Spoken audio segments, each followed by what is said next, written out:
తమిళనాడులోని విజయ్ ప్రభుత్వాన్ని కూల్చేందుకు ఒక్కో ఎమ్మెల్యేకు 35 కోట్లు ఆఫర్ చేసిన ఆరోపణపై ఒక యూట్యూబర్ సహా 5 వ్యక్తులను పోలీసులు అరెస్టు చేశారు.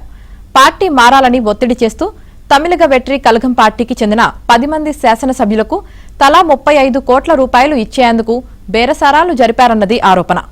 అరెస్టైన 5 వ్యక్తులు డీఎంకేకు చెందిన మాజీ మంత్రి సెంథిల్ బాలాజీ అనుచరులు.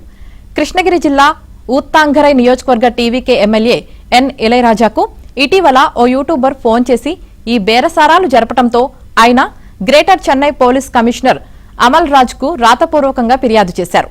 ఆ ఫిర్యాదుపై విచారణ జరిపి తగు చర్యలు చేపట్టాలంటూ ట్రిప్లికేన్ పోలీసులను కమిషనర్ ఆదేశించారు.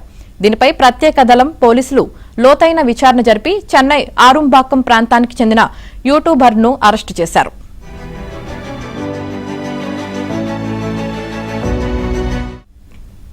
ఇక మరోవైపు తన ప్రభుత్వాన్ని కాపాడుకోవడానికి ఇతర పార్టీల ఎమ్మెల్యేల కొనుగోలుకు బేరసారాలు జరుపుతున్న టీవీకే అధ్యక్షుడు తమిళనాడు ముఖ్యమంత్రి విజయ్పై చర్యలు తీసుకోవాలని గవర్నర్ ఆర్లేకర్కు డీఎంకే పార్టీ ఫిర్యాదు చేసింది.